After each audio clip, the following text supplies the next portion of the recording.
Hello everyone, this video is on structure of cyclic groups. The structure of cyclic groups can be generalized.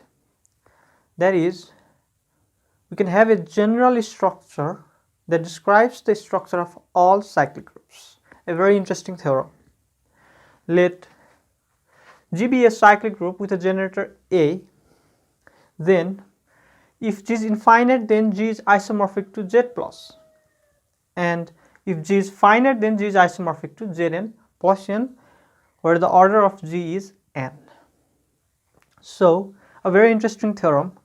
Whatever be the cyclic group G can be any cyclic group, but it can have only one structure. If G is infinite, then the structure of G is of Z plus, and if G is finite, then the structure of G is of Zn plus n. Next, we prove the theorem. Case first, G is infinite, then G is isomorphic to Z plus. To show G is isomorphic to Z plus, we find an isomorphism from G to Z. For that, consider a relation phi from G to Z such that phi of e to the power I is I.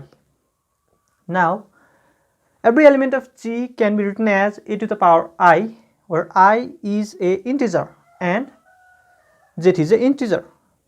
So, we find it natural to use phi as an isomorphism from G to Z. We try to show phi is an isomorphism from G to Z. Now, to be able to use phi as an isomorphism, we must first show that phi is indeed a function. From the definition of function, a function is a relation such that every element in domain has a single image in range. For this, we take e to the power I, e to the power j in G such that they are equal, they are same. Then from rules of indices, we reach I equals to j. I is the image of e to the power I and j is the image of e to the power j under phi. Therefore, we have e to the power phi of e to the power I is equals to phi of e to the power j. This shows phi is well defined. This shows that phi is indeed a function.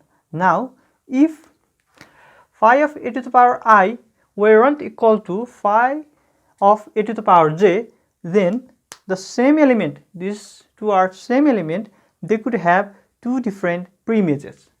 E to the power I would have two different images, and in this case phi would not be a function, and we have not defined phi as a function. But this is not the case. The actual case is phi of e to the power I is equals to phi of e to the power j. These two elements are same, therefore this ai has a single image, and therefore phi is a function. Next, for isomorphism, we show phi is 1 to n and phi is onto. These two cases are obvious. For 1 to 1, let phi of e to the power I is equals to phi of e to the power j. This gives us I equals to j for all ij in z. Therefore, phi is 1 to 1. And we have for all I belongs to z, there is a e to the power I in G such that phi of e to the power I is I. That is every element in range, that is the range, has a preimage in domain. Therefore, phi is onto. Next, we consider phi of e to the power I e to the power j, that equals to phi of e to the power I plus j, that equals to I plus j from the definition of phi. Now, I is image of e to the power I and j is the image of e to the power j. Therefore, we have phi of e to the power I e to the power j equals to phi of e to the power I plus phi of e to the power j. This shows phi is an isomorphism from G to Z, and therefore G is isomorphic to Z plus, and the case is proved. Next case is G is finite. G is finite, then G is isomorphic to Zn plus n. And like in the earlier case, to show G is isomorphic to Zn plus n, we need to find an isomorphism, that is an isomorphism from G to Zn. Now let us take a closer look at G and Z. The order of G is n, and G is a cyclic group generated by A. Therefore, the set G is e to the power 0, that is identity element E, comma e to the power 1 dot dot up to e to the power n minus 1, and the set Zn is 0, 1 dot dot up to n minus 1. We can see the abstraction between these two sets.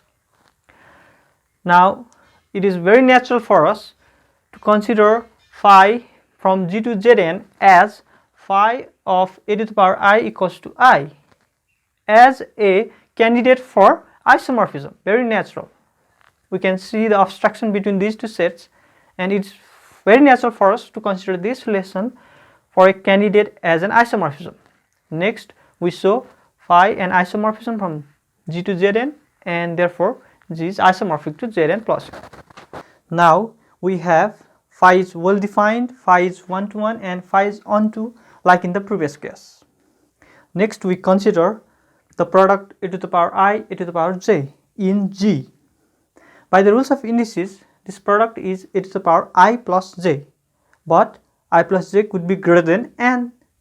So this product is e to the power r, where r is the remainder of I plus j divided by n. And we also know that I plus nj gives the same thing, remainder of I plus j when divided by n. Therefore, we write r as I plus nj, and this gives us in G, order of G is n, we have e to the power I, e to the power j equals to e to the power I plus nj.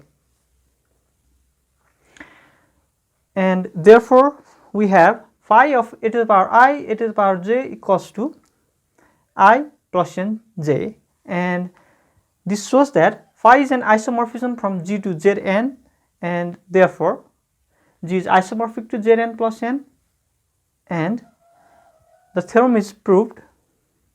And this shows that the structure of a cyclic group G is Zn plus n if it is finite, and if it is infinite, it is Z plus.